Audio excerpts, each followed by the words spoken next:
नमस्कार, आप देख रहे हैं इनसाइडर लाइव। मेरा नाम है काजल तिवारी। इस वीडियो में हम बात करेंगे दूसरे चरण में हुई वोटिंग को लेकर। दूसरे चरण में बिहार के 5 लोकसभा सीटों पर वोटिंग हुई, जिसमें किशनगंज, कटिहार, पूर्णिया, भागलपुर और बांका सीट शामिल है। दूसरे चरण में एक सीट की चर्चा खूब हुई, वो सीट है पूर्णिया। दरअसल पूर्णिया से पप्पू यादव निर्दलीय चुनाव लड़े।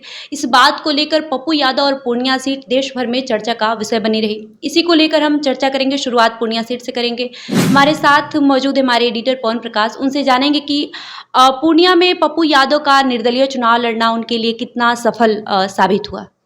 सेकेंड फेज में जो 5 सीटें जिस पर बिहार में इलेक्शन हुआ था, उसमें सबसे अधिक हॉट सीट टाइप से कहें तो वो पूर्णिया ही है। पूर्णिया में हालांकि वोटिंग परसेंटेज लग रहा था कि जिस तरह से एग्रेसिव प्रचार हुआ, 2 गठबंधनों के बीच में तकरार हुई, तो लगा निर्दलीय पप्पू यादव हो गए, काफ़ी कुछ वहाँ ड्रामा पॉलिटिकल चला था, तो लगा था कि वो वोटिंग परसेंटेज बढ़ेगा, लोग या तो सपोर्ट करने के लिए आएंगे या खिलाफ में आएंगे। लेकिन ऐसा कुछ हुआ नहीं। 2% इस बार भी वोट वहाँ कम ही हो गया। वो 63% के आसपास वहाँ पोलिंग हुई थी। अभी भी आज के डेट में जब भी पूर्णिया चुनाव की बात होती है तो सबसे पहले चर्चा आती है पप्पू यादव की। आप देखिए कि वहाँ जो आरजेडी की कैंडिडेट बीमा भारती हैं, एक्स मिनिस्टर रही हैं बिहार सरकार में, तो उनकी चर्चा कम होती है। उसी तरह से जो 2 बार से सांसद रह रहे हैं ये जदयू के संतोष कुशवाहा, उनकी भी चर्चा कम होती है। चर्चा के मामले में पप्पू यादव ने मैदान वहाँ जीत लिया है। निश्चित तौर पे बाकी सभी कैंडिडेट से वो हावी हैं और उनसे आगे हैं। हालांकि वोटिंग क्या है कि वोटिंग में उनको कितना फ़ायदा मिलेगा और ये जो फ़ायदा है वो जीत तक पहुंचेगा, इसमें थोड़ा संशय है। पप्पू यादव वहीं से सांसद भी रहे हैं, निर्दलीय भी जीते हैं, लेकिन क्या है कि इस बार की स्थिति एकदम बदली हुई है।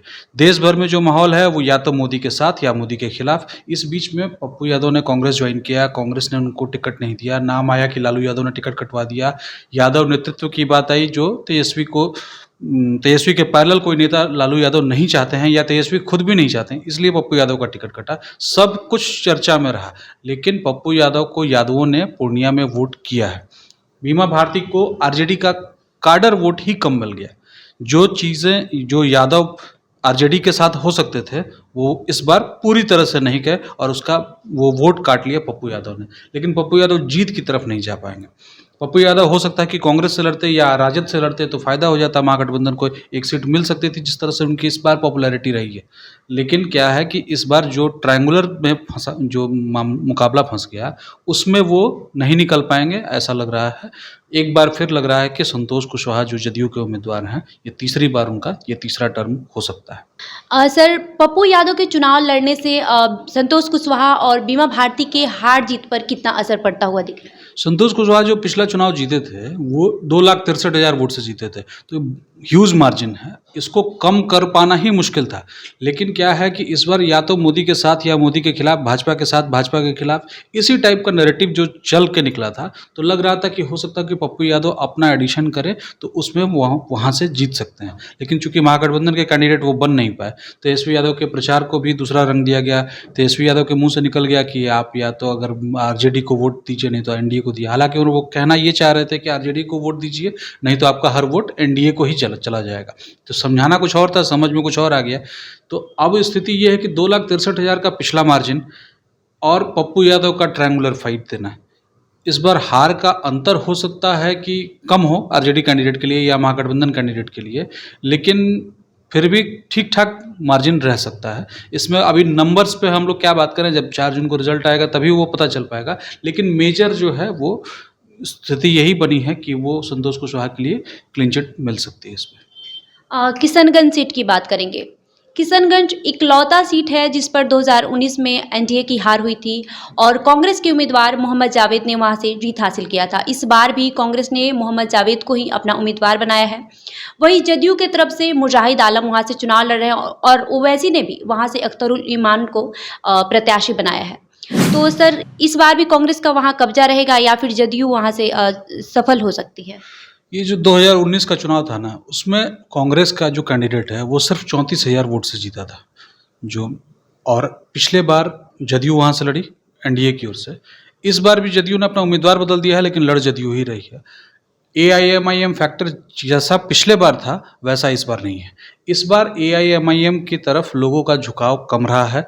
किशनगंज में भी। तो इस बार ये हो सकता है कि कांग्रेस को पिछली जीत से ज़्यादा बड़ी जीत मिले। हालांकि एक टाइम था कि जब 99 में वहाँ से शाहनवाज जीत गए थे और एनडीए बार बार वहाँ पर लगता है कि अब कब्जा कर लेगा, लेकिन थोड़े थोड़े वोट से वो पिछड़ता रहा है। तो इस बार ये जो पिछड़ापन है थोड़ा और बढ़ ही सकता है, क्योंकि टू साइडेड मामला हो चुका है। इसमें AIMIM का फैक्टर बहुत काम नहीं आएगा। अख्तरुल इमान को जितनी 3-3.5 लाख वोट जो पिछले बार मिला था, हो सकता हो कि उतना वोट नहीं मिले। वैसी फैक्टर इस बार हावी नहीं है। सर, लेकिन जदयू ने वहाँ से इस बार प्रत्याशी को भी बदल दिया है, तो इसका कितना फायदा हो सकता है? प्रत्याशी का बदलना नहीं बदलना दूसरी बहुत सारी बातों पर डिपेंड करता है, और वहाँ प्रत्याशी कोई लड़ भी नहीं रहा है। वो सीधा सीधी मामला है, या तो मोदी के साथ या तो मोदी के खिलाफ। पूरे देश की तरह वहाँ भी वही स्थिति है। कोई सांसद के लिए वहाँ चुनाव ही नहीं हो रहा है। इस बार आप देखिए कि चर्चा जब भी किशनगंज की चलती है ना, वो वन साइडेड मान लिया जाता है कि वो कांग्रेस तो वहाँ से जीती जाएगी। आप 40 सीट की, जब बिहार की 40 सीटों की बात करेंगे, तो सबसे पहले जब भी किशनगंज का नाम आता है, हाँ वो तो कांग्रेस ही जीत जाएगा। ये कॉमन परसेप्शन में है। कांग्रेस ने वहाँ परसेप्शन बनाया है, उसमें जो वहाँ का धार्मिक कॉम्बिनेशन है और जो अदर सियासी कॉम्बिनेशंस होते हैं, उसके हिसाब से कांग्रेस के लिए वो ठीक ठाक एज वाली सीट है। तो इस बार भी कोई क्राइसिस वहाँ नहीं है और वो ईजिली कांग्रेस निकाल ले जाएगी। सर, कटिहार सीट की बात करेंगे। कटिहार मुस्लिम बाहुल्य क्षेत्र रहा है और वहाँ से दुलाल चंद गोस्वामी सिटिंग सांसद थे और उन्हें इस बार जदयू ने प्रत्याशी बनाया है। वहीं तारिक अनवर कांग्रेस की तरफ से वहाँ चुनावी मैदान में है। पिछली बार चुनाव में हार जीत का मार्जिन बहुत कम था। क्या लगता है कि इस बार तारिक अनवर अपने मार्जिन को कम कर पाएंगे और इस बार वो चुनाव जीत पाएंगे कटिहार से? कटिहार में कम मार्जिन है वो अलग बात है। 57,000 से पिछले बार मतलब दुलाल चंद गोस्वामी जीते थे। इस बार क्या कहते हैं, तारिक अनवर इस बार कांग्रेस से हैं। पहले वो उससे लड़े थे, राष्ट्रवादी कांग्रेस पार्टी NCP से लड़े थे। पिछले बार वो कांग्रेस में शामिल हुए, लड़े, लेकिन हार के 57,000 वोट से। इस बार वो फिर कांग्रेस से लड़ रहे हैं। तो इस बार उनकी स्थिति मजबूत है। हालांकि कटिहार एक टाइम में भाजपा का गढ़ रहा है। 3-3 बार वहाँ से लगातार सांसद जीते हैं भाजपा के। 99 में, 2004 में, 2009 में। बाद में जदयू ने उसको टेक ओवर किया और आज भी वो जदयू की ठीक ठाक स्थिति है। लेकिन क्या है कि इस बार चुनाव एकदम एक तरफा की तरफ चल रहा है। या तो हम भाजपा के साथ हैं, एनडीए के साथ हैं, या फिर महागठबंधन के साथ है। तो कांग्रेस ज़्यादा अग्रेसिव है, आरजेडी ज़्यादा अग्रेसिव है।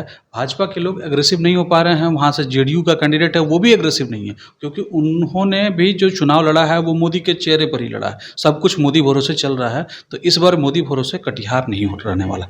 कटिहार में मुश्किल ये है कि इस बार हो सकता है कि वो सीट एनडीए के हाथ से फिसल जाए, क्योंकि जो वोटिंग ट्रेंड है, वोटिंग पैटर्न है, जो समीकरण हैं, सब में यही लग रहा है कि इस बार वहाँ से तारिक अनवर की वापसी हो सकती है और तीसरी बार वो सांसद वहाँ से, चौथी बार वो सांसद बन सकते हैं। सर, कटिहार में मायावती ने भी अपने उम्मीदवार उतारे हैं। इसका कितना असर होने वाला है इन दोनों प्रत्याशियों के हार जीत पर?